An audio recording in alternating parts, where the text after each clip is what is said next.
Good morning, my dear students. Myself Malam Divyesh, welcoming you all in the biology section. तो आज हम जो chapter नया start करने वाले हैं वो है चैप्टर नंबर 11, जो है हमारा unit number 9, right. Unit number 9 के अंदर हम लोगों को दो चैप्टर्स पढ़ने हैं, chapter number 11 and chapter number 12। तो चैप्टर नंबर 11 जो है उसके अंदर हम लोग पढ़ेंगे biotechnology principle and processes, right. और जो चैप्टर नंबर 12 है उसके अंदर हम लोग देखेंगे बायोटेक्नोलॉजी एंड इट्स एप्लीकेशन, ठीक है। तो चैप्टर नंबर 11 स्टार्ट करते हैं। क्या है biotechnology principle and processes, in the sense क्या क्या उसके प्रिंसिपल्स है, उसकी मेथडोलॉजी है वो हम देखेंगे एंड उसकी प्रोसेस देखेंगे। वो प्रोसेस जो है बायोटेक्नोलॉजी की वो कैसे होती है वो सब हम इसके अंदर देखेंगे, राइट। तो सबसे पहले तो देख लेंगे बायोटेक्नोलॉजी क्या है। तो it deals with the technique of using living organisms और enzymes from organisms to produce product useful to humans. In the sense biotechnology के अंदर क्या होता है कि कोई भी ऐसे ऑर्गेनिजम्स या फिर आप बोल सकते हो उसके एंजाइम्स, या फिर आप पूरा लिविंग ऑर्गेनिजम्स को यूज़ कर सकते हैं या फिर उसके एंजाइम्स को यूज़ करके आप क्या कर सकते हैं कि कोई भी एक प्रोडक्ट बना सकते हैं जो ह्यूमन वेलफेयर के लिए रिस्पॉन्सिबल हो या फिर जो ह्यूमन बींग्स के लिए फ़ायदे कारक हो, वैसी चीज़, ठीक है। समझ में आया? मतलब कि कोई भी लिविंग ऑर्गेनिजम्स को या फिर कोई भी एंजाइम्स का यूज़ करके कोई भी ऐसी प्रोडक्ट बनाने की प्रोसेस जो ह्यूमन बींग्स के लिए यूज़फुल हो या फिर हेल्पफुल हो, राइट। तो आगे बढ़ते हैं। तो बायोटेक्नोलॉजी जो टर्म है वो किसने दी है? कार्ल क्रीके, या कार्ल क्रीके, ये आपको नाम याद रखना है। अब ये जो डेफिनेशन थी जो हमने देखी अभी बायोटेक्नोलॉजी की, वो जनरल डेफिनेशन थी, right. But the European federation of biotechnology, ये जो एक कंपनी है या फिर आप बोल सकते हो, इन्होंने क्या किया है कि have given a definition of biotechnology that encompasses both traditional view and modern view. In the sense ये जो यूरोपियन फेडरेशन ऑफ बायोटेक्नोलॉजी है उन लोगों ने एक न्यू डेफिनेशन दी है, राइट। वो किसके ऊपर बेस्ड है? तो on the traditional view also and on the modern view also, दोनों के ऊपर डिपेंडेंट है, राइट। तो डेफिनेशन क्या है हम देख लेते हैं। The integration of natural science and organism, integration in the sense दोनों को मिक्सअप करना, राइट। मतलब कि नेचुरल साइंस एंड ऑर्गेनिज्म दोनों को मिक्सअप करना, cells, parts there of and molecular analogue for products and services. In the sense कोई भी नेचुरल साइंस का यूज़ करके आप कोई भी ऑर्गेनिजम्स या उसके सेल्स को या फिर किसी भी बॉडी पार्ट का यूज़ करके आप लोग क्या कर सकते हो? प्रोडक्ट्स बना सकते हो, राइट। तो ये थी general information about the biotechnology, ठीक है। अब इस चैप्टर के अंदर जो हमारा फर्स्ट टॉपिक है वो हम स्टार्ट करेंगे, राइट। ये चैप्टर आप लोगों के लिए इम्पोर्टेंट है क्योंकि ये हमारा जो फर्स्ट टॉपिक है इस चैप्टर के अंदर वो है principles of biotechnology, right. Principles of biotechnology. तो बेसिकली देखें तो जो मॉडर्न बायोटेक्नोलॉजी है उसके अंदर हम दो मेथड्स यूज़ कर सकते हैं, राइट।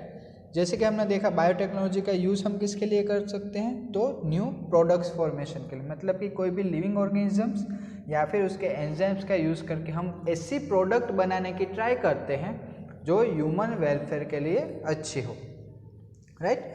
तो दो टेक्निक्स अभी यूज़ होते हैं, first is genetic engineering and next one is chemical engineering. ये दोनों टेक्निक्स का हम यूज़ करते हैं। तो जो फर्स्ट टेक्निक है वो हम देखते हैं पहले तो genetic engineering, right. Genetic engineering नाम से ही आप लोगों को पता चल जाएगा कि genetic in the sense genes से related, genes in the sense आपका डीएनए या फिर आरएनए, राइट। तो देखते हैं क्या है।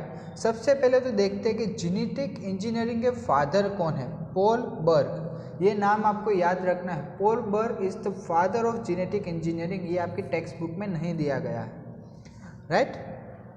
देन आगे बढ़े तो it includes techniques to alter the nature और chemistry of genetic material to introduce this into host organisms and thus change the phenotype of host organism. Genetic engineering के अंदर आप क्या कर सकते हो कि मतलब कोई भी ऑर्गेनिज्म है उसका डीएनए या फिर आरएनए, राइट। डीएनए और आरएनए के अंदर आप अपने डिजायर्ड चेंजेस कर सकते हो, मतलब कि आपको जो भी चेंजेस करने हैं वो आप चेंजेस करो। उसके बाद क्या करना है, वो जो भी डीएनए है उसको फिर से आप जो होस्ट था उसके अंदर एंटर कर दो, राइट। तो उसके अंदर क्या होगा, फिनोटाइपिक चेंज आएगा। Phenotypic change in the sense जो भी बाहर के जो लक्षण होते हैं या फिर आप बोल सकते हो इसके साइज, शेप, कलर, वो जो भी आप बाहर से आइडेंटिफाई कर सको ना, कोई भी कैरेक्टरिस्टिक्स, उसे हम बोलते हैं फिनोटाइपिक कैरेक्टर्स। और जो जेनेटिकली जो भी चेंजेस होते हैं ना उसे हम बोलते हैं जीनोटाइप, राइट। मतलब यहाँ पर क्या बोला है हमने, phenotype. Phenotype in the sense जो बाहर के जो भी कैरेक्टरिस्टिक्स होते हैं या फिर हम बोल सकते हैं उसका कलर, शेप, साइज, वो सब जो कैरेक्टरिस्टिक्स हैं वो किसके अंदर इंक्लूडेड होंगे, इनटू द फिनोटाइप, राइट। ये जो टॉपिक है आपको जैसे जैसे हम आगे जाएंगे डिटेल में आपको क्लियर होता जाएगा, राइट। So don't worry. अब जो नेक्स्ट है वो है केमिकल इंजीनियरिंग। केमिकल इंजीनियरिंग नाम से ही पता चलता है कि कोई भी केमिकल्स का यूज़ करके अगर हम इंजीनियरिंग करें तो उसे हम बोलेंगे केमिकल इंजीनियरिंग। तो इसके अंदर क्या होता है कि आप पहले तो कोई भी एक ऑर्गेनिज्म है उसको सिलेक्ट करो, कोई भी ऑर्गेनिज्म है उसको आप सिलेक्ट करो, उसका ग्रो करो।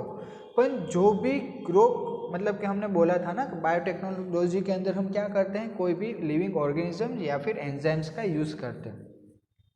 तो इसके अंदर हम लोगों ने क्या किया, कोई भी लिविंग ऑर्गेनिजम्स को हमने यूज़ करना है। हमने क्या किया, कोई भी ऑर्गेनिज्म लिया, उसको ग्रो किया into the sterile condition. Sterile condition क्यों, क्योंकि उसके अंदर कोई भी दूसरे ऑर्गेनिजम्स डेवलप ना हो पाए, इसलिए हमको जो डिजायर्ड ऑर्गेनिजम्स है वो ही डेवलप हो, इसलिए हमने स्टेराइल कंडीशन यूज़ की है। फिर क्या होगा कि आप उसको ग्रो करोगे और वो जो माइक्रो ऑर्गेनिजम्स ग्रो होंगे वो कैसे होंगे, desired micro organisms. Desired in the sense जो आपको चाहिए वही माइक्रो ऑर्गेनिजम्स इसके अंदर ग्रो होंगे इनटू द लार्ज क्वांटिटी, मतलब कि बहुत सारी ज़्यादा क्वांटिटी में, ठीक है। और अब जो ये ऑर्गेनिजम्स मिले हैं आपको, आप उसका यूज़ कर सकते हो for manufacturing of products like antibiotics, enzymes, vitamins and etcetera. मतलब कि कोई भी दूसरे जो प्रोडक्ट्स है उसको बनाने में आप इन ऑर्गेनिजम्स का यूज़ कर सकते हो, राइट। तो आगे बढ़ते हैं। आगे क्या है, conceptual development of the principle of genetic engineering. देखो इसके अंदर सबसे पहले तो हमको पता है कि जो भी सेक्सुअल रिप्रोडक्शन होता है एंड एसेक्सुअल रिप्रोडक्शन होता है, दोनों टाइप्स के रिप्रोडक्शन होते हैं। अब जो एसेक्सुअल रिप्रोडक्शन है वो ज़्यादा अच्छा है compare to asexual reproduction, right. मतलब ये सेक्सुअल रिप्रोडक्शन के बेनिफिट्स बहुत ज़्यादा है compare to asexual reproduction, right. क्यों, तो कि जो भी एसेक्सुअल रिप्रोडक्शन होता है उसके अंदर क्या होता है कि जो भी जेनेटिक इन्फॉर्मेशन होती है ना वो प्रिवेंट्स होती है या फिर प्रिजर्व होती है फॉर वन ऑर्गेनिजम्स ओनली। एक ही ऑर्गेनिज्म में जो उसकी जेनेटिक इन्फॉर्मेशन है वो स्टोर होके रहती है, वो दूसरी जनरेशन में वो ट्रांसफ़र नहीं करते या फिर न्यू जनरेशन वो प्रोड्यूस नहीं करते, इसलिए, राइट। वह सेक्सुअल रिप्रोडक्शन में क्या होता है कि आपको अलग अलग वेराइटीज़ के ऑर्गेनिजम्स या फिर चेंज ऑर्गेनिजम्स इनटू कैरेक्टर्स, फिनोटाइपिकली या फिर जीनोटाइपिकली बहुत सारे कैरेक्टर्स भी चेंज हो, वैसे ऑर्गेनिजम्स आपको सेक्सुअल रिप्रोडक्शन थ्रू मिल सकते हैं, राइट। इसलिए हमने बोला है कि सेक्सुअल रिप्रोडक्शन के ज़्यादा एडवांटेजेस है कंपेयर टू एसेक्सुअल रिप्रोडक्शन। अब जैसे कि हम लोग पढ़ चुके हैं हाइब्रिडाइजेशन टेक्निक्स, राइट। जो भी हाइब्रिडाइजेशन टेक्निक जो है वो हम चैप्टर नंबर 8, 9, 10 के अंदर पढ़ चुके हैं डिटेल में, राइट। तो उसके अंदर हम क्या करते थे कि जो भी ट्रेडिशनल हाइब्रिडाइजेशन टेक्निक थी उसके अंदर हम plant breeding and animal breeding करवाते थे और न्यू स्पीसीज को जनरेट करते थे। बट उसके अंदर बहुत सारी ऐसी चीज़ें थी, मतलब कि जो भी आपके डिज़ायर्ड जीन्स जो थे ना, उसके अलावा भी बहुत सारे ऐसे जीन्स भी उसके अंदर ट्रांसफ़र हो जाते थे जो आपको चाहिए नहीं थे। समझ में आया? मतलब कि आप इंक्लूजन एंड मल्टीप्लिकेशन की प्रोसेस तो करते थे, बट क्या होता था कि जो भी अनडिजायरेबल जीन्स जो होते थे वो भी उस ऑर्गेनिज्म के अंदर ट्रांसफ़र हो जाते थे along with the desired gene. समझ में आया? Traditional hybridisation technique is used in plant and animal breeding, also lead to inclusion and multiplication of undesirable gene along with the desirable gene. समझ में आया? देन आगे देखें तो फिर क्या हुआ कि ये बायोटेक्नोलॉजी जो है उसका यूज्ड होना स्टार्ट हुआ। तो इसके अंदर आपको क्या दिया गया है कि by using the genetic engineering, right, उसके अंदर अलग अलग टेक्निक्स है। One is recombinant DNA, another one is gene cloning and gene transfer. ये तीनों चीज़ें आप डिटेल में इस चैप्टर के अंदर देखोगे, right. Recombinant DNA, gene cloning and gene transfer. इससे क्या हुआ, इन तीनों टेक्निक्स को यूज़ के करके क्या हुआ कि जो भी आपके अनडिजायर्ड जीन थे, राइट, मतलब कि जो डिजायर्ड जीन थे ना उसका ही मल्टीप्लिकेशन हुआ और जो अनडिजायरेबल जीन्स थे उसको आप लोगों ने डिलीट करके बाहर निकाल सकते हो। देखो मैं आप लोगों को समझाने की ट्राई करता हूँ कि देखो ये एक पूरा डीएनए है, राइट। उसमें से ये जो इतना टुकड़ा है वही आपको काम का है, राइट। बट हमने जो हाइब्रिडाइजेशन जो टेक्निक्स देखी थी उसके अंदर क्या होता था कि ये नहीं, इसके बाद भी थोड़ा सा जो टुकड़ा होता है वो इतने जो जीन्स होते थे वो ट्रांसफ़र होते थे, राइट। इसलिए क्या होता था, डिजायर्ड के साथ साथ अनडिजायर्ड जो जीन्स थे वो भी ट्रांसफ़र होते थे। बट इसके अंदर क्या होगा कि ये अगर हमारा डीएनए है, हमको इतना ही टुकड़ा चाहिए या फिर इतने ही जीन्स चाहिए हमको, तो इतना ही टुकड़ा कलेक्ट करेगा और उसको मल्टीप्लाई करेगा।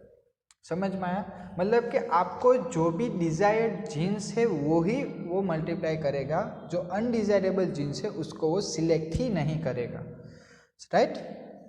तो यहाँ पर यही चीज़ बताई गई है, तो रीड करके बता देता हूँ आपको।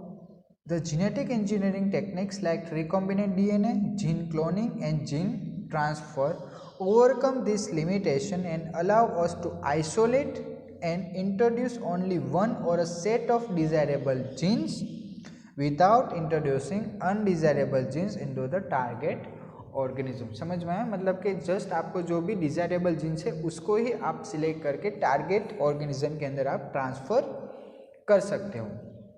तो उसके लिए क्या होता है, in a chromosome there is a specific DNA sequence called origin of replication which is responsible for initiating replication.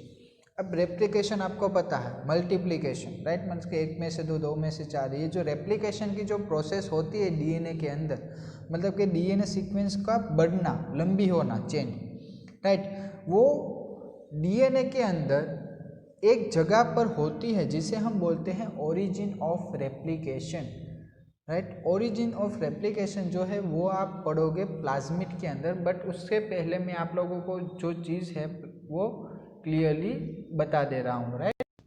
तो जैसे कि हम बात कर रहे थे ओरिजिन रीजन की, राइट, मतलब कि ओरिजिन ऑफ रेप्लिकेशन। तो यहाँ पर आप डायग्राम के अंदर देख सकते हो ओरी साइट, ओरी जहाँ पर लिखा गया है ना वो है स्पेसिफिक रीजन ऑफ बैक्टीरिया, या फिर आप बोल सकते हैं किसी भी डीएनए की एक स्पेसिफिक साइट होती है जहाँ से रेप्लिकेशन स्टार्ट होता है, राइट। तो यहाँ पर हमने जो एग्जांपल लिया है वो है इकोलाई का, राइट। तो यहाँ पर जो ओरी साइट है ना वो कौन सी साइट होगी जहाँ से रेप्लिकेशन स्टार्ट हुआ है, राइट।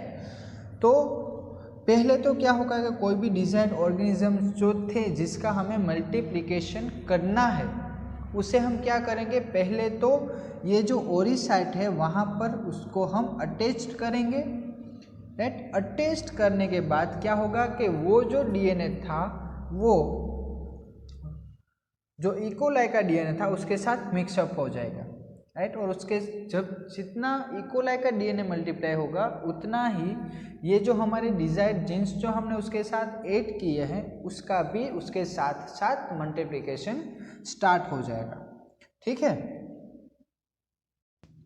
तो मैं आपको डायग्रामेटिकली समझाने की ट्राई करता हूँ। देखो यहाँ पर आप डायग्राम देख सकते हो, एक साइड है प्लांट सेल और उसका डीएनए है, दूसरी साइड है बैक्टीरिया और उसका डीएनए, ठीक है।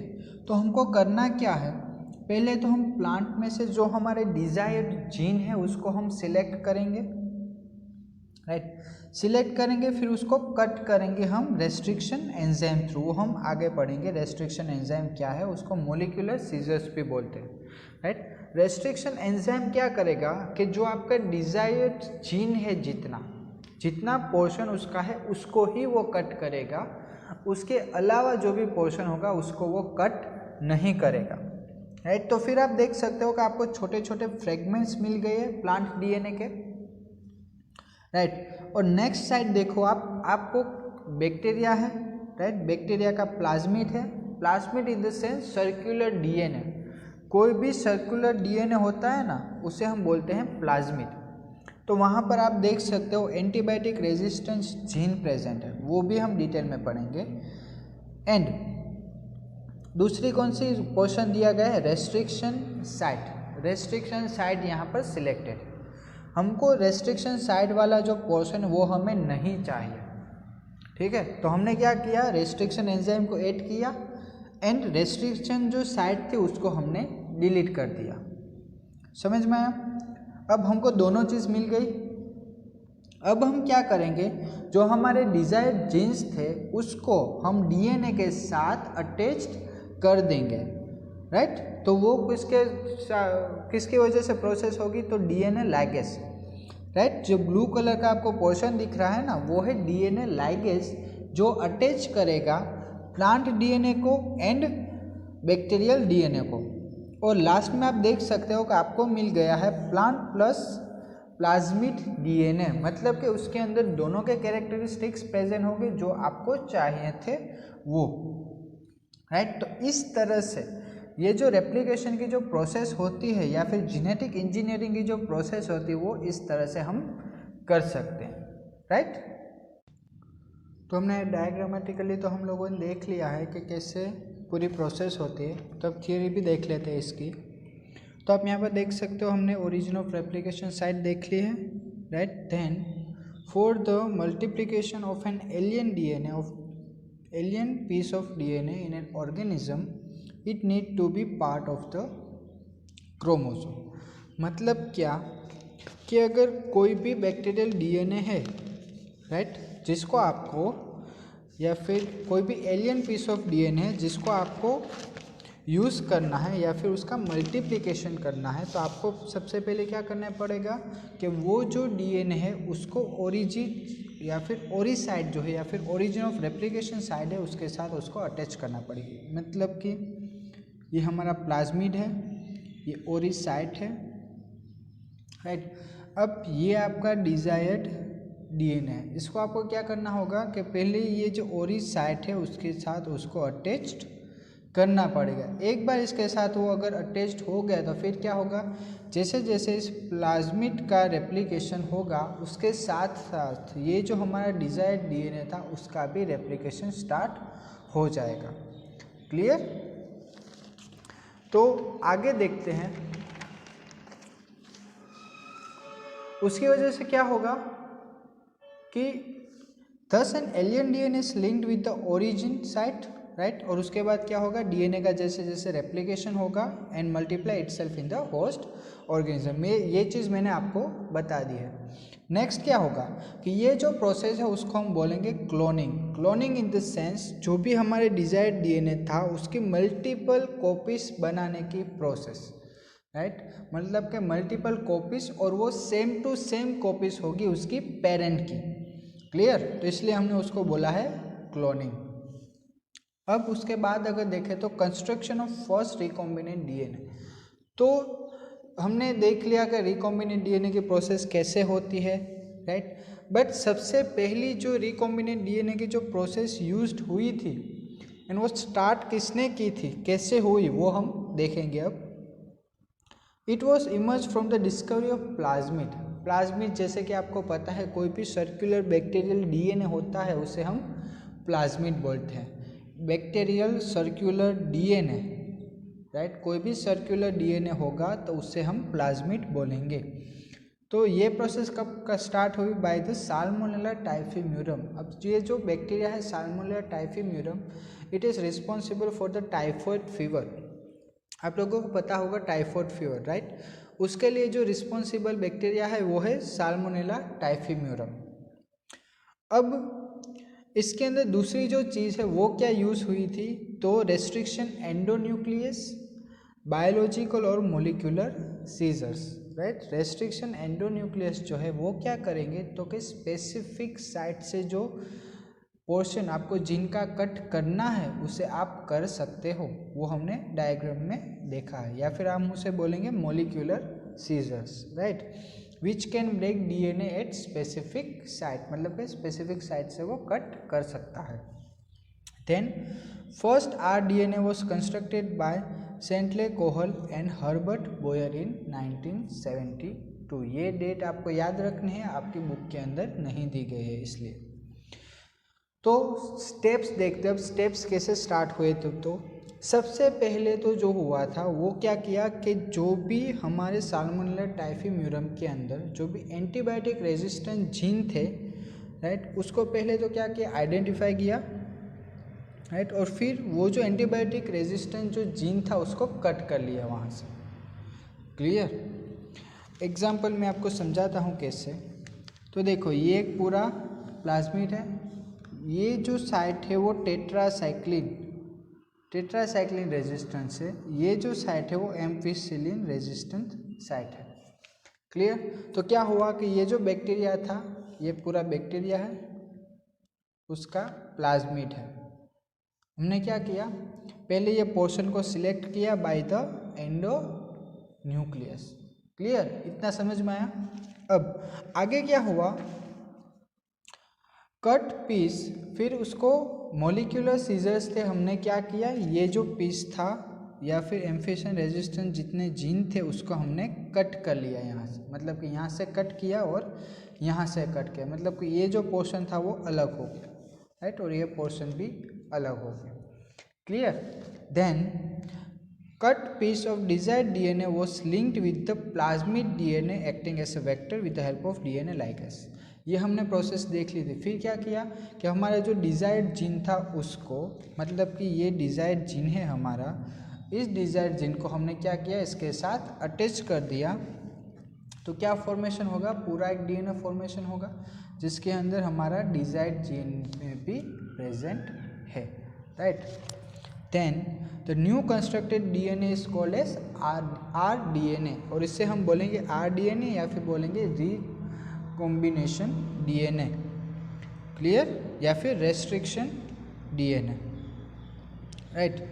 The vector is use to transfer rDNA to E. coli। अब क्या होगा कि हम कोई भी एक वेक्टर यूज़ करेंगे जो ये जो rDNA हमने बनाया है उसे किसी भी E. coli बैक्टीरिया के अंदर पहुंचाने का काम कौन करेगा, तो के वेक्टर करेगा, right. When rDNA is transferred into E. coli, it could replicate into new host and make multiple copies। अब एक बार ये जो rDNA है वो E. coli बैक्टीरिया के अंदर चला गया और वो उसकी ओरिज साइट के साथ अटैच्ड हो गया, तो क्या होगा कि जैसे जैसे इकोलाई बैक्टीरिया खुद का रेप्लिकेशन करेगा, उसके साथ साथ ये जो हमने rDNA उसके साथ एंटर किया है उसका भी रेप्लिकेशन साथ में होते जाएगा। क्लियर। और उसके बाद जो हमें जीन मिलेगा इकोलाई के अंदर उसे हम बोलेंगे cloning of antibiotic resistance gene in E coli. इस प्रोसेस को हम बोलते हैं cloning of antibiotic resistance gene in E coli, right. तो इसके अंदर 3 बेसिक स्टेप्स है। जो एक स्टेप है वो identification of DNA with desired gene. सबसे पहला जो बेसिक स्टेप है उसमें आप क्या करोगे कि कोई भी डिजायर्ड जीन है उसको आप पहले आइडेंटिफाई करोगे। अगर आप आइडेंटिफाई कर सकते हो तो ही उसको किसी और के साथ रिप्लेस करोगे ना, इसलिए, right. Then introduction of identified DNA into the host. अब जो आइडेंटिफाइड डीएनए था या फिर जो आपका डिजायर्ड डीएनए था उसको आप क्या करोगे, किसी भी होस्ट के अंदर उसको रिप्लेस करोगे। And maintenance of introduce DNA in the host and transfer of the DNA into its progeny. मतलब एक चीज़ आपको ध्यान रखनी होगी कि ये जो डीएनए है वो जैसे जैसे उसकी प्रोजेनी बने, मतलब कि एक डीएनए बैक्टीरिया में से 2 बैक्टीरिया बने, राइट, तो उसकी जो डॉटर जो प्रोड्यूस होगी या फिर जो ऑफस्प्रिंग प्रोड्यूस होगी, प्रोजेनी जो प्रोड्यूस होगी, उसके अंदर भी ये जो rDNA है वो प्रेजेंट होना चाहिए, तो हमारी ये जो रिकॉम्बिनेशन की प्रोसेस जो है वो कंप्लीट होगी। अदरवाइज ये प्रोसेस कंप्लीट नहीं है। क्लियर। तो यहाँ पर हमारा ये जो टॉपिक है वो कंप्लीट होता है। आई होप सो आप लोगों को समझ में आया होगा। अब इसके बाद जो हमारा नेक्स्ट टॉपिक है वो है tools of recombinant DNA technology. इसके बाद हम वो टॉपिक पढ़ेंगे, राइट। तो अभी के लिए thank you. My dear students, good afternoon. Myself मालम दिव्येश। और आज जो हम टॉपिक स्टार्ट करने वाले हैं वो है tools of recombinant DNA technology, right. मतलब कि हमने देख लिया था अगले लेक्चर में कि रिकॉम्बिनेशन टेक्नोलॉजी है, रिकॉम्बिनेंट डीएनए टेक्नोलॉजी है वो कैसे वर्क करते हैं, राइट। बस इस चैप्टर के अंदर हम देखेंगे कि कौन कौन से टूल्स, मतलब कि कौन कौन सी चीज़ें हमें ज़रूरी है रिकॉम्बिनेशन टेक्नोलॉजी को कंप्लीट करने के लिए, राइट। तो सबसे पहले देखते हैं जेनेटिक इंजीनियरिंग और recombinant DNA technology can be accomplished only if we have the key tools. समझ में आया। मतलब कि कोई भी जेनेटिक इंजीनियरिंग हो या फिर रिकॉम्बिनेंट डीएनए टेक्नोलॉजी हो वो इन चीज़ों के बगैर नहीं हो सकते। तो उसमें सबसे पहली चीज़ कौन से, रेस्ट्रिक्शन एंजाइम्स, राइट। सबसे पहला है restriction enzymes, then the polymerase enzyme, ligases, vectors and host organism. हम अब 1 बाय 1 ये सारा जो टॉपिक्स है वो एक दूसरे के साथ इंटर रिलेटेड करके हम देखेंगे। तो सबसे पहला जो टॉपिक है वो है रेस्ट्रिक्शन एंजाइम। देखो एक चीज़, ये जो रेस्ट्रिक्शन एंजाइम का जो पूरा टॉपिक है वो हम स्टार्ट करने से पहले मैं आपको एक वीडियो बताना चाहता हूँ जिसके अंदर से आपको ये पूरा जो टॉपिक है रेस्ट्रिक्शन एंजाइम वो आपको क्लियर कट आइडिया आ जाएगा। उसके बाद मैं आपको एक्सप्लेन करूँगा जो हमारी एनसीईआरटी के अंदर जो दिया गया है वो, right.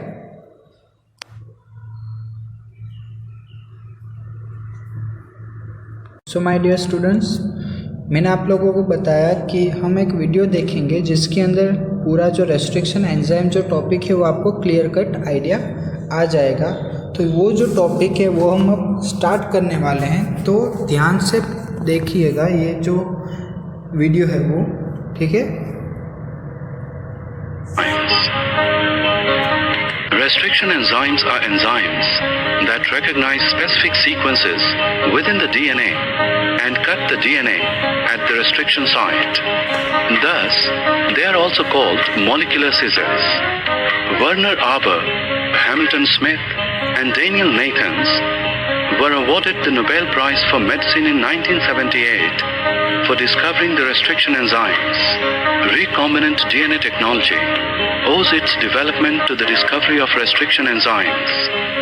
Restriction enzymes were first discovered when it was found that some bacteria have a defense mechanism and are able to prevent the multiplication of invading viruses or bacteriophages. These bacteria selectively cut or restrict the foreign DNA, but not the self-DNA. The enzymes which cleave the foreign DNA were named restriction enzymes. Self-DNA is modified, methylated, by the host's modification enzyme, whereas the foreign DNA is unmethylated and so is cleaved by the restriction enzyme. Hundreds of restriction enzymes have been isolated and purified from different species of bacteria. Restriction enzymes belong to the group of enzymes called nucleases. Nucleases are enzymes that catalyze hydrolysis of the DNA. These may either be endonucleases or exonucleases. Endonucleases cut nucleotides within the DNA, whereas exonucleases removes nucleotides from the ends of DNA. Restriction enzymes are endonucleases. After studying how type 1 and 3 recognizes the site, let us check the different step that type 2 uses. The type 2 restriction enzymes recognize and bind to a specific DNA sequence, which may be 4 to 8 base pairs long, and cut the sugar phosphate backbone of both the strands that make up the DNA double helix, giving rise to fragments of specific sizes. Since type 2 restriction enzymes cut the DNA in a precise and reproducible manner, they are used for gene cloning. Type 2 restriction enzymes are used for gene cloning. That's interesting. Don't you think it should be covered in detail? Restriction site for the type 2 restriction enzyme have a twofold rotational symmetry. That is, it is palindromic. It reads the same in both strands of DNA, read in 5' to 3' direction. Each restriction enzyme recognizes a particular restriction site, but different restriction enzymes recognize and cut the DNA at different restriction sites. However, some type 2 restriction enzymes recognize the same restriction site. Such enzymes are called isoschizomers. For instance, the restriction enzymes SST1 and SAC1 recognize the site GAG-CTC. Moving on the next series of restriction enzymes.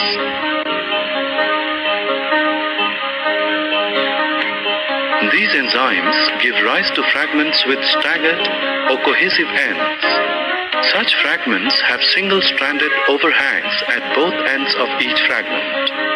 ECOR-1 recognizes the site GAA-TTC and cuts the DNA within the site between G and A on both the strands to give rise to two fragments with staggered ends. The single-strand overhangs can base pair with each other or with other DNA fragments having complementary ends. The restriction enzymes that generate fragments with cohesive ends are useful in gene cloning. Thus, it can be said that restriction enzymes are used for isolation and cloning of specific DNA fragments and for the construction of restriction maps.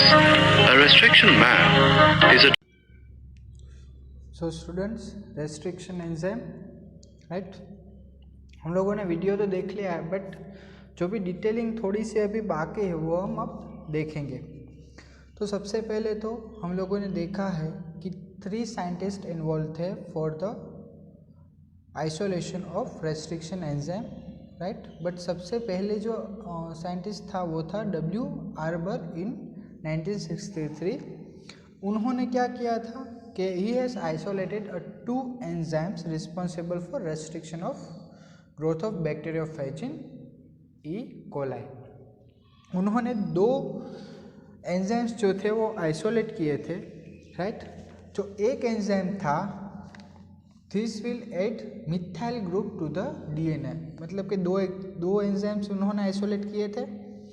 एक जो enzyme था वो क्या करता था, methyl group add कर रहा था डीएनए के अंदर, while the other cuts the DNA. और दूसरा जो एंजाइम था वो क्या करता था, तो कि वो कट करता था डीएनए के फ्रेगमेंट्स को, ठीक है। इसलिए उसके बाद later it was named as restriction endonuclease. मतलब कि उसके बाद इसका एक अलग नाम दिया गया जिसका नाम था रेस्ट्रिक्शन एंडोन्यूक्लियस। और ये जो रेस्ट्रिक्शन एंडोन्यूक्लियस है या फिर रेस्ट्रिक्शन एंजाइम्स जो है वो एक ग्रुप है एंजाइम का जो जिसे हम बोलते हैं न्यूक्लियसिस, उसकी क्लास से ये बिलोंग करता है, राइट। अब the first restriction endonuclease was HindII, मतलब कि सबसे पहला जो रेस्ट्रिक्शन एंडोन्यूक्लियस आइडेंटिफाई हुआ है वो है HindII। क्लियर। आगे देखते हैं HindII के बारे में। तो as you can see here क्या है, तो कि it was found that HindII always cut DNA molecules at the particular point by recognization a specific sequence of 6 base pair. आपको ड्रॉ करके समझा रहा हूँ कि किस तरह से होगा वो, राइट। सोचो कि ये एक DNA फ्रेगमेंट है, राइट, मतलब कि ये पूरा DNA फ्रेगमेंट है। तो इस DNA फ्रेगमेंट के अंदर आप लोगों को जैसे पता है कि बहुत सारे न्यूक्लियोटाइड्स प्रेजेंट होंगे। सोच ले A T G A A T T C G A T C, clear. तो उसके सामने भी कॉम्प्लीमेंट्री स्ट्रैंड प्रेजेंट होगी T A C T T A A G C T A G, clear. तो ये कॉम्प्लीमेंट्री स्ट्रैंड है।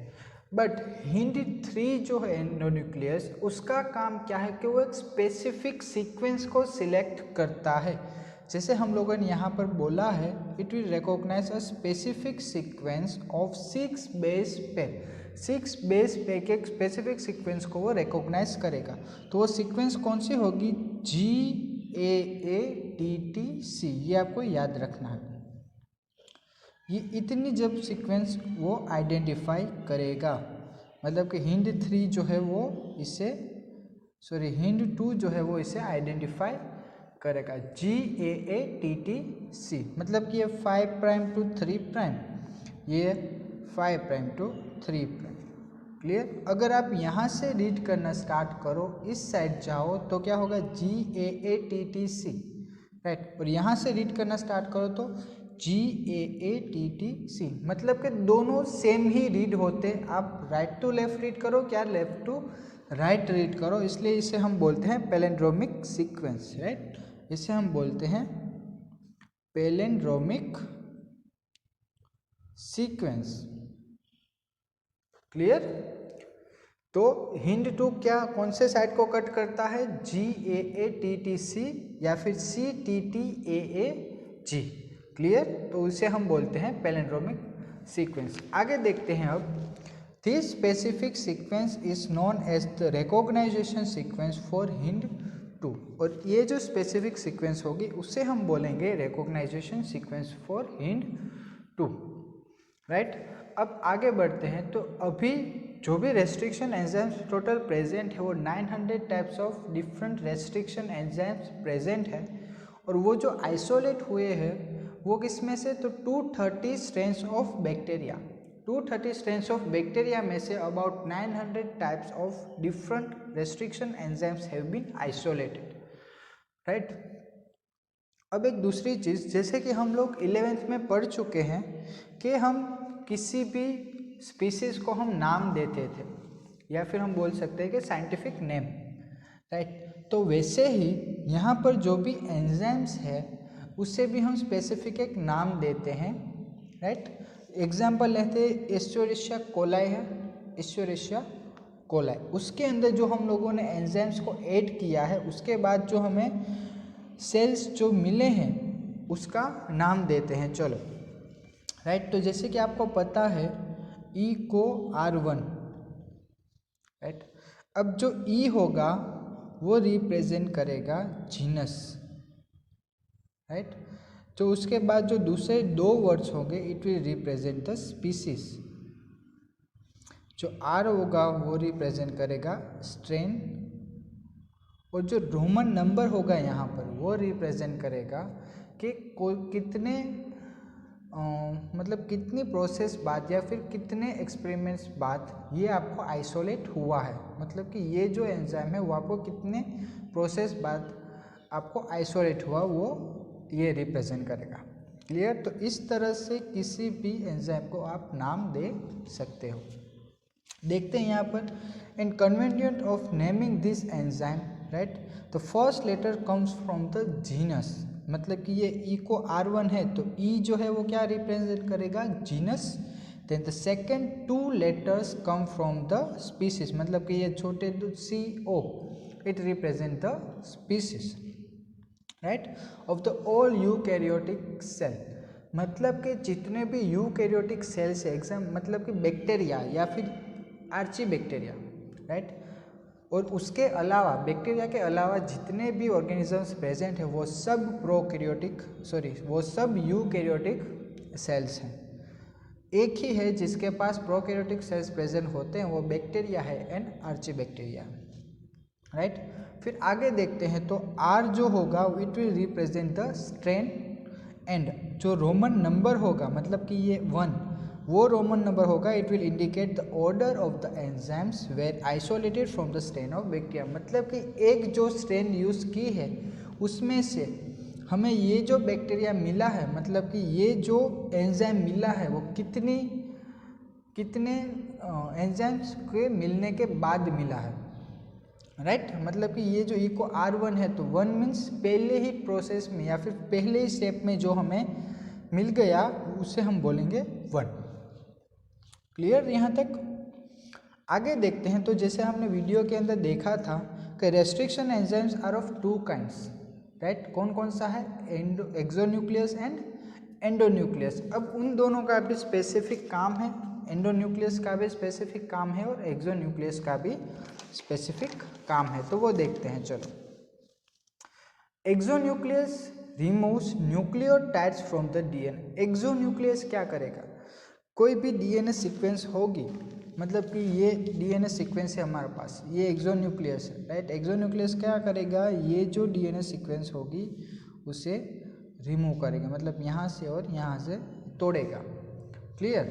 Then endonuclease makers a specific position with the DNA. फिर क्या होगा कि जो एंडोन्यूक्लियस आएगा वो यहाँ पर आके कट करेगा और ये पोर्शंस को वो रिमूव कर देंगे। क्लियर? मतलब कि एंडोन्यूक्लियस ने यहाँ पर आके कट किए एंड एक्सोन्यूक्लियस ने क्या किया कि जो भी न्यूक्लियोटाइड्स थे उनको उन्होंने रिमूव कर दिया। क्लियर? आगे देखते हैं तो यहाँ पर आपको दिया गया है कि restriction endonuclease functions by inspecting the length of the DNA. Clear? मतलब कि कोई भी रेस्ट्रिक्शन एंडोन्यूक्लियस को अगर किसी भी सीक्वेंस ऑफ डीएनए पर वर्क करना है तो उन लोगों को पहले तो ये जो लेंथ होगी ना, जो भी सीक्वेंस की लेंथ होगी उसको पहले आइडेंटिफाई करेंगे, राइट। जब मतलब कि ये पूरी सीक्वेंस है, राइट, ये सीक्वेंस पर अगर यहाँ पर एक्सोन्यूक्लियस या फिर हम बोल सकते हैं एंडोन्यूक्लियस आए, राइट, एंडोन्यूक्लियस क्या करेगा, पहले तो ये पूरी जो सीक्वेंस है उसको रीड करेगा। रीड करने के बाद उसको पता चलेगा कि जो उसको स्पेसिफिक सीक्वेंस चाहिए वो किस जगह पर प्रेजेंट है डीएनए के अंदर, राइट। एक बार एंडोन्यूक्लियस ने आइडेंटिफाई कर लिया कि कौन सी पोजीशन पर प्रेजेंट है, फिर क्या होगा कि एक्सोन्यूक्लियस आएगा। एक्सोन्यूक्लियस क्या करेगा, ये स्पेसिफिक डीएनए सीक्वेंस पर कट करके इस पोर्शन को यहाँ से रिमूव कर देगा, राइट। तो यही दिया गया है यहाँ पर। अब जो भी रेस्ट्रिक्शन एंडोन्यूक्लियस होते हैं वो बाइंड कहाँ पर होंगे, each cut off the 2 strands of the double helix, मतलब कि दोनों ऊपर की स्ट्रैंड है यहाँ पर भी बाइंड होंगे और यहाँ पर भी बाइंड होंगे, मतलब कि दोनों जगह पर वो बाइंड होंगे, डबल हेलिक्स में दोनों जगह पर बाइंड होंगे। क्लियर? और ये जो सीक्वेंस होगी उसे हम क्या बोलेंगे, पैलिंड्रोमिक सीक्वेंस। तो यही दिया गया है यहाँ पर, each restriction endonuclease recognising a specific palindromic nucleotide sequence in the DNA. Clear? अब पैलिंड्रोमिक सीक्वेंस मीन्स क्या है वो यहाँ पर लिखा गया है कि कोई भी ग्रुप ऑफ लेटर्स जिसको आप आगे से रीड करो, मतलब कि फॉरवर्ड से रीड करो या फिर बैकवर्ड से रीड करो, आपको एक ही वर्ड्स मिलेंगे। क्लियर? यहाँ पर एग्जांपल दिया गया आपको मलयालम, तो आप रीड कर सकते हो MMAALL AAY, मतलब कि सेम है words, right. Dad and mom, ये सब जो वर्ड्स है वो आप आगे से रीड करो या पीछे से रीड करो, दोनों एक ही वर्ड्स है, क्लियर। इसलिए उसे हम बोलेंगे पैलिंड्रोमिक सीक्वेंसेस। आगे देखते हैं, तो पैलिंड्रोमिक सीक्वेंस ऑफ डीएनए, जैसे मैंने आप लोगों को बताया एग्जाम्पल के GAATTC, यही सीक्वेंस आइडेंटिफाई करेगा HIND2। देन उसके बाद क्या होगा कि एक बार रेस्ट्रिक्शन एंजाइम ने कट कर दिया, राइट, मतलब कि जो भी डीएनए सीक्वेंस थी उसके ऊपर रेस्ट्रिक्शन एंजाइम ने कट कर दिया, फिर क्या होगा कि वो जो ऑपोजिट दो सीक्वेंसेस थी वो एक दूसरे से अटैच हो जाएंगी, राइट, और वो क्या फॉर्म करेगी, स्टिकी एंड्स। ये जो दो स्टिकी एंड्स फॉर्म होंगे वो एक दूसरे के साथ जुड़ जाएंगे और वो कॉम्प्लीमेंट्री सीक्वेंस फॉर्म करेंगे, ठीक है। ये जो डायग्राम है वो मैं आपको अपनी जो NCERT की टेक्स्ट बुक है उसके अंदर से मैं समझा रहा हूँ। सो देखिए, देखो ये है वेक्टर डीएनए और ये है फोरिजन डीएनए। हमको क्या करना है, ये जो फोरिजन डीएनए है उसको हमें वेक्टर के साथ अटैच करना है, ठीक है।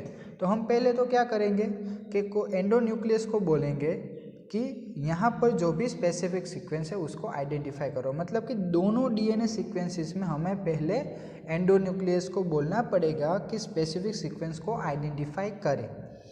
एक बार स्पेसिफिक सीक्वेंस आइडेंटिफाई हो जाएगी इन दोनों में, फिर एक्सोन्यूक्लियस क्या करेगा कि ये जो भी सीक्वेंसेस होगी उसकी एक कॉम्प्लीमेंट्री स्ट्रैंड को रिमूव करेगा। आप यहाँ पर देख सकते हो ये जो स्ट्रैंड थी वो यहाँ से रिमूव हो गई, यहाँ से ये जो स्ट्रैंड थी वो यहाँ से रिमूव हो चुकी है, क्लियर। अब क्या होगा कि ये दोनों क्या फॉर्म करेंगे, sticky ends. Sticky and in the sense means के चिपक जाएंगे वो एक दूसरे, इसलिए हमने बोला उसे sticky ends.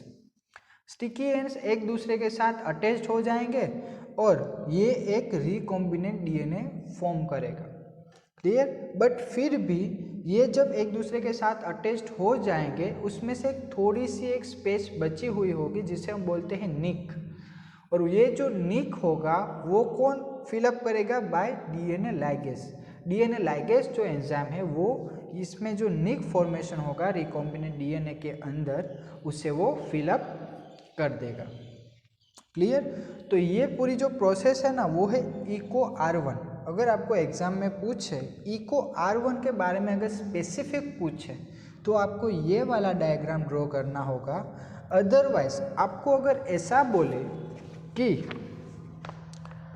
Diagrammatic representation of recombinant DNA technology, अगर रिकॉम्बिनेंट डीएनए टेक्नोलॉजी के बारे में पूछे तो आपको ये डायग्राम ड्रॉ करना होगा, क्लियर। ये डायग्राम के अंदर भी सेम टू सेम है, फोरिजन डीएनए है, राइट, जिसको आपको वेक्टर के अंदर ट्रांसफ़र करना है। तो आप क्या करोगे, वेक्टर में से एक जो भी आप ये स्पेसिफिक साइट होगी क्लोनिंग साइट उसे आप रिमूव करोगे यहाँ से और डीएनए को फ्रेगमेंट्स में कट करोगे। जो आपका स्पेसिफिक डीएनए फ्रेगमेंट होगा उसे आप क्या करोगे, इस प्लाज्मिड के अंदर ऐड करोगे बाय द लाइगेसिस प्रोसेस, क्लियर। एक बार ये दोनों अटैच्ड हो गए फिर ये जो प्लाज्मिड फॉर्म हुआ है उसे आप क्या करोगे, किसी भी ई कोलाई बैक्टीरिया के अंदर उसे ट्रांसफर कर दोगे, राइट। ट्रांसपोर्टेशन के बाद क्या होगा कि जब भी ई कोलाई सेल खुद के जेनेटिक मटेरियल को मल्टीप्लिकेशन करेगा, राइट, तो साथ साथ में जो भी rDNA होगा या फिर रिकॉम्बिनेंट डीएनए जो हमने ऐड किया है उसे भी वो साथ में मल्टीप्लाई करेगा, राइट। और उसके बाद जितनी भी उस बैक्टीरिया में से प्रोजेनिस फॉर्म होगी उन सब प्रोजेनिस के अंदर आपको ये जो rDNA हम लोगों ने एंटर किया था वो आपको देखने को मिलेगा। इसे हम बोलते हैं रिकॉम्बिनेंट डीएनए टेक्नोलॉजी, ठीक है। अब हमने ये सब देख लिया है, स्टिकी एंड्स पता चल गया आप लोगों को। स्टिकी एंड्स क्या होंगे, मतलब कि जो भी हाइड्रोजन बॉन्ड्स होंगे उसके बीच में, राइट, वो अटैच्ड हो जाएंगे, मतलब कि जो दो कॉम्प्लीमेंट्री स्ट्रैंड थी उसके बीच में फिर से हाइड्रोजन बॉन्ड फॉर्मेशन होगा और वो दोनों एक दूसरे से अटैच्ड हो जाएंगे, राइट। और लास्ट में जो भी बचेगी जगह, स्पेस जो बचेगी वो कौन फिल करेगा, एंजाइम डीएनए लाइगेज, ठीक है। तो यहाँ पर हमारा ये जो टॉपिक है वो कंप्लीट होता है। आई होप सो आप लोगों को अच्छा लगा होगा और समझ में आया होगा, राइट। अभी भी इसके बाद जो एक नया मतलब कि इसके अंदर ही एक टॉपिक है वो है separation and isolation of DNA fragments. अब देखो आप लोगों को पता चल गया कि फ्रेगमेंट्स कौन से हैं, क्लियर, आपको कौन सा फ्रेगमेंट अटैच करना है। मतलब कि जितने, एक एग्जांपल लेते हैं, चलो ये एक सीक्वेंस है पूरी डीएनए की, आप लोगों ने इसको फ्रेगमेंट्स किए और इसमें से एक स्पेसिफिक मतलब कि ये एक फ्रेगमेंट है ना, वही आपको किसी भी प्लाज्मिड के बीच में अटैच करना है। बट उसके लिए आपको पहले तो ये जो प्योर डीएनए फ्रेगमेंट है उसको आइसोलेट करना होगा, राइट। तो उसके लिए जो हम मेथड यूज़ करते हैं वो है जेल इलेक्ट्रोफोरेसिस, राइट। तो जो जेल इलेक्ट्रोफोरेसिस जो मेथड है वो पहले हम देख लेते हैं कि क्या है, राइट। ओके, तो आप देख सकते हो separation and isolation of DNA fragments, मतलब कि कोई भी डीएनए फ्रेगमेंट्स जो है उसे हमें सेपरेट करना है एंड आइसोलेट करना है। तो सबसे पहले ये जो मेथड है वो किसने दी थी, ए टेस्लेस ने दी थी, राइट, और उसका नाम दिया गया था जेल इलेक्ट्रोफोरेसिस। अब जो जेल इलेक्ट्रोफोरेसिस है वो क्या कर सकती है, it is a technique of separation of molecules like DNA, RNA and protein. मतलब कि कोई भी डीएनए का सैंपल हो, आरएनए का सैंपल हो या फिर कोई भी प्रोटीन का सैंपल हो, तो आप with the help of gel electrophoresis किसी भी सैंपल को आप अलग कर सकते हो इजीली, क्लियर। तो ये समझने के लिए हम एक वीडियो देखेंगे, वीडियो को देखने के बाद आप लोगों को क्लियरली कट आइडिया आ जाएगा कि how does the gel electrophoresis takes place, ठीक है। Method used to separate the DNA fragments of similar sizes in a gel on the electric charge and size. Let us see how this technique is performed. In this technique, an agarose gel matrix molded with wells is used. The gel matrix is submerged into a tank filled with salt solution and hooked up to positive and negative electrodes. A blue dye is then added to the DNA fragments. After that, DNA samples is added into the wells of agarose gel. DNA, being negatively charged due to the presence of phosphate group, moves towards the positive terminal of electrophoresis chamber. These DNA molecules move in a reptile-like manner through the pores of agarose gel matrix. The smaller fragments move faster and farther than the larger fragments.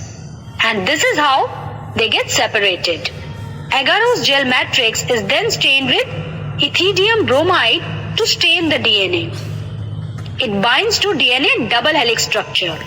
When this ethidium bromide stained agarose gel is exposed to ultraviolet rays, it appears orange in color, showing the DNA fragments areas. The bands are then cut out from the agarose gel and DNA is finally extracted from the gel pieces. तो जैसे कि हम लोगों ने video के अंदर देख लिया है how does the gel electrophoresis takes place, right. तो आगे देखते हैं, जैसे हमको पता है कि डीएनए फ्रेगमेंट्स जो होते हैं वो कैसे होते हैं, तो नेगेटिवली चार्ज होते हैं, right. Deoxy ribo nucleic acid, right, मतलब कि वो नेगेटिवली चार्ज है।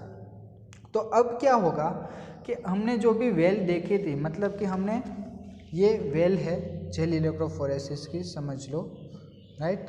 तो क्या होगा कि यहाँ पर ये पूरी एक सिस्टम है जेल इलेक्ट्रोफोरेसिस की, ये वेल है। हम लोगों ने जो भी हमारा डीएनए सैंपल है जो नेगेटिवली चार्ज है वो हमने यहाँ पर फिलअप किया, राइट। तो आप लोगों को जैसे पता है नेगेटिवली चार्ज जो भी पार्टिकल्स होंगे वो किस तरफ अट्रैक्ट होंगे, टुवर्ड्स द पॉजिटिवली चार्ज। मतलब कि आपको जो एनोड होगा वो कहाँ पर रखना होगा, उसके सामने, मतलब कि यहाँ पर रखना होगा, क्लियर। यहाँ पर नेगेटिवली चार्ज और यहाँ पर पॉजिटिवली चार्ज, क्लियर। यहाँ पर बैटरी होगी, ठीक है। अब क्या होगा कि जब आप चार्ज पास करोगे, मतलब बैटरी में से चार्ज पास करोगे, तो क्या होगा, यहाँ से चार्ज जाएगा, ये यहाँ पर जो भी प्रोटीन सैंपल होंगे या फिर डीएनए हो सकता है, आरएनए सैंपल्स जो होंगे वो क्या करेंगे, मूव करेंगे टुवर्ड्स द एनोड, क्लियर। जितने ज़्यादा साइज़ के मॉलिक्यूल्स होंगे, मतलब बड़ी साइज़ के मॉलिक्यूल होंगे, तो वो ज़्यादा रन नहीं कर पाएंगे। अगर उसकी साइज़ जो है वो कम होगी तो वो बहुत दूर तक रन कर सकते हैं, समझ पाए। मतलब कि जिसकी साइज़ कम वो ज़्यादा रन करेंगे, जिसकी साइज ज़्यादा वो कम रन करेंगे, राइट। तो जो भी मीडियम है वो हम कौन सा यूज़ करते हैं, एगारोस जेल। और ये जो एगारोस जेल के लिए जो यूज़ करते हैं हम मैट्रिक्स के लिए, राइट, वो आपको कहाँ से मिलती है, from the polymer of natural extract from seaweeds. Seaweeds में से आपको एगारोस जेल मिलती है, राइट। फिर आप क्या कर सकते हो कि ये जो भी फ्रेगमेंट्स मिले हैं आपको, राइट, वो एगारोस जेल में रन होगी। जितने यहाँ पर यही चीज़ लिखी गई है कि जितने the faster the fragment size, the smaller the fragment size the faster it moves, मतलब कि जितनी स्मॉल साइज होगी उतनी ही ज़्यादा वो स्पीड से आगे बढ़ेंगे। देन हमने ये भी देखा है कि अगर आपको ये जो डीएनए फ्रेगमेंट्स आइसोलेट हुए हैं उसको अगर आपको देखना है तो आपको क्या करना पड़ेगा, उसको इथिडियम ब्रोमाइड के अंदर आपको पहले उसे स्टेन करना पड़ेगा, राइट। ये जो इथिलियम ब्रोमाइड है वो ऑरेंज कलर की डाई है जो डीएनए फ्रेगमेंट्स एब्जॉर्ब कर लेंगे, राइट। एक बार क्या होगा कि डीएनए फ्रेगमेंट्स ने उसे एब्जॉर्ब कर लिया, फिर अगर आपको उसको देखना है तो आप लोग को यूवी रेडिएशन का यूज़ करना पड़ेगा। कोई भी डीएनए फ्रेगमेंट्स जिसने मतलब कि ethidium bromide, right, ethidium bromide से जो स्टेन्ड डीएनए है उसे अगर हमको देखना है तो हमें यूवी रेडिएशन का यूज़ करना पड़ेगा। बाद में क्या होगा कि जो भी फ्रेगमेंट्स है वो हमको दिख जाएंगे, उसमें से जो हमारा स्पेसिफिक फ्रेगमेंट जो होगा उसे हम जेल में से कट करेंगे।